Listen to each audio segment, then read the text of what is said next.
三餐有難題，我嚟幫你解。大家好，我係美玉。近排天氣熱到人都啲，唔單止個人冇胃口，連入廚房煮餸都好似打仗咁辛苦。呢個時候最啱就係炒碟乾爽嘅乾炒牛河，當正餐又好，當宵夜又好，諗起都覺得開胃。但係講到炒河粉，我真係聽過太多街坊同我訴苦，話呢味餸簡直係廚房終極魔王。你哋有冇試過咁嘅情況？高高興興喺街市買包新鮮河粉返嚟，諗住大顯身手，點知一打開啲河粉黐到實一實，好似一來沙頭咁。你諗住唔理佢，就咁掟落鑊炒啦。點知一炒，嗰啲粉碎到好似餅乾碎咁，一碟乾炒牛河變咗乾炒河粉碎，用筷子都夾唔起，真係見到都想喊。仲有呀，明明跟足食譜落油，驚佢黐底就不停加油，點知炒完出嚟，成碟河粉好似浸喺油缸嗰度撈出嚟咁，油淋淋軟賴賴，食兩啖就滯到食唔落。你諗住出去食碟乾炒牛河，人哋大排檔嗰啲係點嘅？條條分明，乾爽彈牙，鑊氣十足。仲有嗰幾塊牛肉嫩滑多汁到不得了，點解人哋得自己就唔得呢？仲有啊，個調味永遠都係一鑊泡。你試下將啲生抽老抽就咁淋落去炒，炒出嚟嗰啲色一流賴，有啲黑過麥豆，有啲白慘慘，食落去仲要一陣苦味。你話啦，明明材料咁簡單，點解可以搞到咁災難？我話你知，你絕對唔係手藝差，你只係未遇到一個好嘅師傅。今日美玉就將我喺廚房浸淫咗幾十年嘅絕學5步真火乾炒法傳授俾你。呢套方法係連大酒店嘅總廚都當係寶嘅秘笈。只要你跟住美玉做，我保證你炒出嚟嘅乾炒牛河條條分明，唔會碎，油潤乾爽唔輸口，仲要鑊氣沖天，香到成條街都聞到。從此以後，你唔使再出去排隊食，喺屋企隨時都炒到一碟滿分嘅乾炒牛河。今日呢條片，美玉會由頭教到尾，由點樣處理啲河粉，點樣炒牛肉，點樣調個汁，點樣落鑊，全部 step by step 話俾你知。記得睇到最尾，幫我點個讚，仲要留言話我知你屋企平時點樣食河粉㗎。好，事不宜遲，我哋即刻入廚房拆解呢個乾炒牛河滋潤嗦。乾炒牛河可以話係廣東炒粉麵入面嘅天花板。你行入任何一間茶餐廳或者大排檔，只要見到個師傅喺度拋緊鑊炒緊河粉，你就知道呢間嘢唔會差得去邊。一碟靚嘅乾炒牛河上台嗰陣要熱辣辣香噴噴，河粉要條條分明，顏色均暖，食落去乾爽彈牙，有嚼勁但唔會硬。啲牛肉要嫩滑，豆芽要爽脆，韭黃要香。食完之後，個碟底要乾乾淨淨，淨係見到少少油光，絕對唔可以有攤水或者成灘油喺度。但係當我哋自己喺屋企出試還原呢個美味嘅時候，點解往往會變成另一場噩夢呢？首先就係河粉嘅問題。你喺街市買嗰包河粉，通常都係新鮮嘅，但如果你買咗返嚟擺咗入雪櫃，或者你買嗰包本身已經係冷藏貨，佢就會變到硬邦邦，黐埋一粒。你唔理佢，就咁掟落鑊炒，佢就會碎到阿媽都唔認得。呢個就係因為澱粉回生嘅現象。擺過雪櫃嘅河粉，佢嘅澱粉分子會重新排列變硬，你一炒佢梗係碎啦。第二就係油嘅問題，好多街坊驚黐底，於是就不停咁加油，油多咗，河粉又嗦唔晒，結果就變咗油浸河粉。你食落去成口油，邊度仲食到河粉嘅米香呢？而且油多嘅話，如果你嘅豆芽又出咗水，啲水溝埋啲油，就會變成一種好油酥嘅液體，黐住啲河粉，搞到成碟餸軟賴賴，完全冇晒鑊氣。第三就係調味同火候嘅問題，你將啲豉油就咁淋落去，如果個火唔夠猛，啲豉油就揮發唔到，變咗煮粉，啲色就會一壇湯。如果個火太猛，你淋豉油嗰陣又淋得唔好，啲豉油會即刻淋咗，變苦，搞到成碟粉都有陣腍味。點樣可以令到啲豉油均勻咁黐住每條粉，而又唔會過鹹或者過淡呢？呢個就係學問啦。好，講咗咁多難題，就等我美玉逐一幫你拆解。要打贏呢場仗，我哋要知己知彼。等我話你知入面嘅科學原理，等你以後唔會再死得不明不白。河粉變碎嘅真相，澱粉回生河粉嘅主要成分係米纖，入面有大量嘅澱粉。當你將煮好嘅河粉放入雪櫃冷藏，溫度降低，入面嘅淡粉分子就會重新排列，形成結晶體。呢個過程叫做回生。回生咗嘅淡粉會變硬變脆，失去原本嘅彈性。你將呢啲硬咗嘅河粉直接放入高溫嘅鑊入面炒，佢嘅缺口承受唔住熱力，同埋你嘅翻炒自然就會碎到一鑊泡。所以要炒靚河粉，第一步就係要解決回生問題，令佢重新變翻柔軟有彈性。牛肉乾柴嘅真相，圍束同切法牛肉點解會穩？第一，你嘅切法錯咗。牛肉有肌肉囊，位，如果你順住啲紋理切，即係順紋切，咁你切出嚟嘅牛肉片，每一條捧圍都係完整嘅。你咬嘅時候就要咬斷晒所有捧圍，梗係暈啦。正確嘅做法係要逆紋切，即係將把刀打橫，垂直於肌肉捧圍嘅方向去切，將啲全圍切斷。咁你咬嘅時候就唔使咬斷成條全圍，自然就會覺得嫩。第二，牛肉唔夠水，牛肉入面嘅水分喺加熱嘅過程中會流失。如果你冇預先幫佢打水，即係將水慢慢撈入啲牛肉嗰度，等佢吸收充足嘅水分，再加一層生粉保護膜，咁你一落鑊，高溫就會將佢嘅水分鎖住，唔會流失。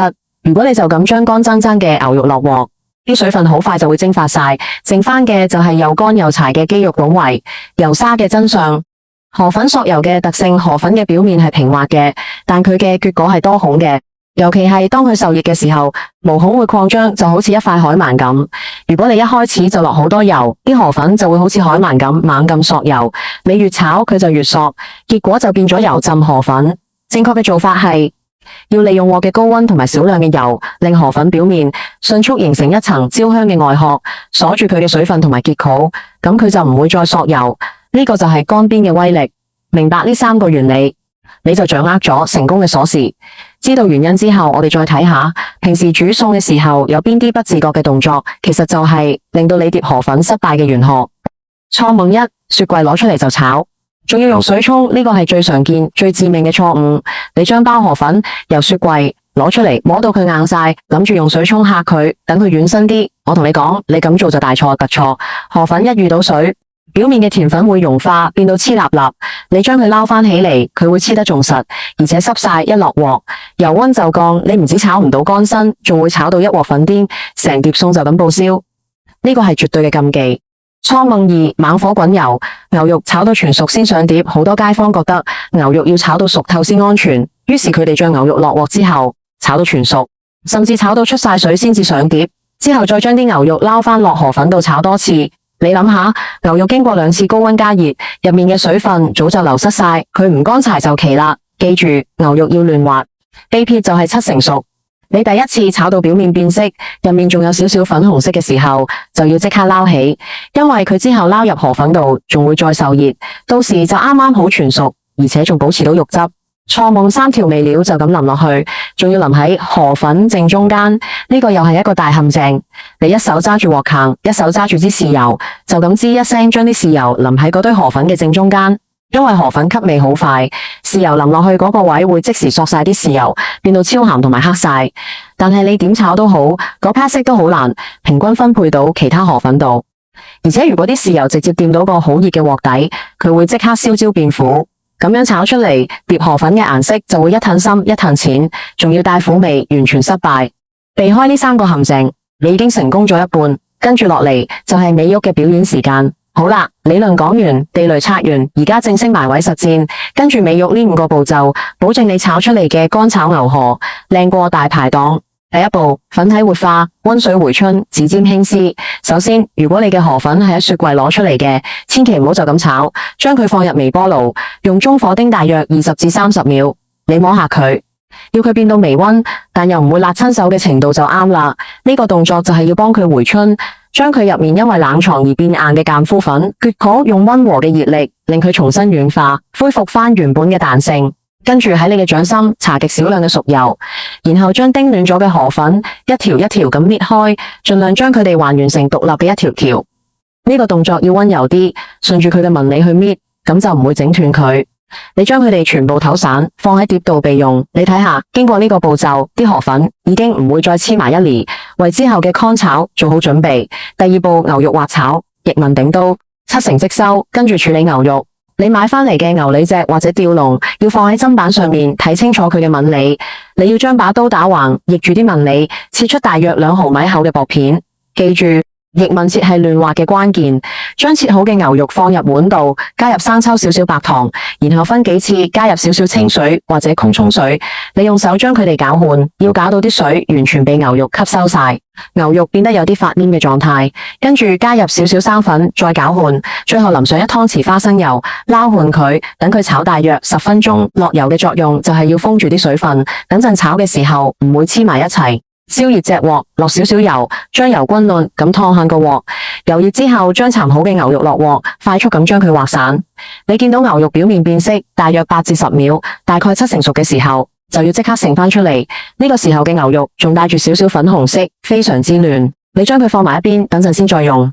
第3步，空臘地炙烤，燒紅鐵鑊。無油炕邊，呢一步係成個炕炒牛河嘅靈魂所在。將你隻鐵鑊燒到好熱好熱，燒到佢開始冒煙，然後加入1勺油，將油均勻咁燙捲成個鑊嘅內壁。等佢索晒油之後，將多餘嘅油全部倒出嚟，淨係留翻一層薄薄嘅油膜喺個鑊上面。呢個時候，將你頭先處理好嘅河粉全部倒晒落去，記住保持最大火，頭5秒，千祈唔好喐佢。等佢嘅底部接觸到熱鑊，迅速定型，跟住你就要一隻手揸住鑊鉗，另一隻手揸住一對長筷子，快速地將河粉兜起拋散，等佢每一條都均勻受熱。呢個過程大約15至20秒，你會見到河粉嘅表面開始出現少少金黃色嘅焦斑，呢啲就係鑊氣嘅痕跡。經過呢個乾煸步驟，河粉入面嘅多餘水分會被蒸發走，粉條會變得乾爽有彈性，同埋散發出陣陣米香。第4步，邊圈烹汁，滾邊淋醬，蒸汽上色。河粉煸好之後，保持最大火，將你預先調好嗰碗1碗香醬汁、生抽、老抽、麻油、白糖、胡椒粉撈勻準備好。呢個時候你唔好將啲醬汁淋喺河粉上面，而係要沿住個燒到滾湯嘅鑊邊，將啲醬汁從一聲淋落去。你會即刻聽到吱吱嘅聲響，見到啲醬汁一掂到熱鑊，即刻氣化成煙籠。呢個就係美拉德反應嘅香氣，豉油嘅醬香瞬間被激活。你要把握呢個黃金時刻，用你嘅鑊鉗同筷子快速將河粉翻拌，等啲醬香蒸汽均勻咁包裹住每一條河粉。你會見到河粉由原本嘅白色好均勻咁變咗做靚靚嘅琥珀色，一條條都上晒色，而且完全唔會濕淋淋。第5步，極速合體，猛火大翻10秒出鍋壁，顏色上均勻之後，即刻將你準備好嘅配菜洋蔥絲、綠豆芽、韭黃段、蔥段，連同頭先炒好嘅牛肉一齊倒晒入鑊，將個火開到最盡，最大火，然後連續咁拋鑊，將鑊入面嘅所有材料拋起翻動，大約8至10下，時間大概10至15秒。你要利用呢個極高溫嘅短暫時間，將豆芽同韭黃焗到啱啱斷生，保留佢哋嘅爽脆口感，絕對唔可以俾佢哋出水。當你聞到韭黃嘅香味完全釋放出嚟，同牛肉嘅肉香、河粉嘅焦香融合埋一齊嘅時候，即刻熄火上碟。記住呢個口訣，全程猛火，絕不手軟，10秒合體，一氣呵成。你將炒好嘅炕炒牛河呀一聲上咗隻白瓷碟度，你睇下，成碟河粉顏色均勻，呈現一種靚靚嘅紅亮琥珀色，冇一忽係死黑嘅，亦都冇一忽係白慘慘嘅。每一條河粉都乾爽分明，表面閃住一層靚靚嘅油光，但個碟底就乾淨到不得了，只有一層薄薄嘅油光，完全冇多餘嘅油同水漬喺度。你攞起對筷子，夾起一塊河粉，你會見到啲河粉好有彈性，完全冇碎開，條條都完整。再夾起一塊牛肉，佢表面光滑，咬落去嫩滑多汁，一啲都唔混。嗰啲豆芽同韭黃仲係保持住爽脆嘅口感，為成碟粉增添咗一份清新。你將一塊色熱辣辣嘅河粉放入口，首先感受到嘅係一陣濃烈嘅鑊氣，醬油嘅焦香、河粉嘅米香、牛肉嘅肉香、韭黃嘅清香，全部一齊湧晒出嚟。河粉嘅口感乾爽彈牙，一啲都唔油枯，每一條都索滿咗醬汁嘅精華，但又唔會過鹹，味道層次非常豐富，你忍唔住會一啖接一啖，瞬間就清晒成碟，連碟底嗰少少醬汁都忍唔住想用嚟撈飯。美玉成日覺得煮餸同做人其實係同一回事，就好似我哋今日炒嘅炕炒牛河，佢嘅最高境界就係一個炕字，佢唔需要太多油，唔需要太多水，只需要一鑊猛火同埋師傅嘅一份專注。人生何講唔係一樣？有時我哋嘅生活都好似一碟濕炒牛河咁，太多油、油滑、太多水，煩惱搞到個人軟拉拉，冇晒方向，冇晒火氣。但係只要你學識好似炒河粉咁，將多餘嘅水分同油分乾邊走，用你嘅熱情同專注去拋起你嘅生活，你嘅人生自然就會好似你碟炕炒牛河咁，乾爽、精彩、充滿鑊氣。今日你學識咗美玉呢套5步真火炕炒法，你以後唔止可以炒牛河，你仲可以用呢個原理去炒飯、炒麵，甚至炒其他粉麵。只要你記住乾邊去水、猛火泡鑊、邊圈烹汁呢3個口訣，你嘅炒粉麵就永遠都係一流。好啦，今日嘅分享又到尾聲。如果你覺得美玉嘅方法幫到你，解決咗你廚房嘅小難題，記得唔好慳你個讚，喺下面幫我點個讚，俾個鼓勵我。仲有啊，記得撳埋個訂閱掣同打開旁邊個小粒檔，咁美玉下次有新嘅煮食秘笈，你就可以第一時間知道，唔使驚走寶。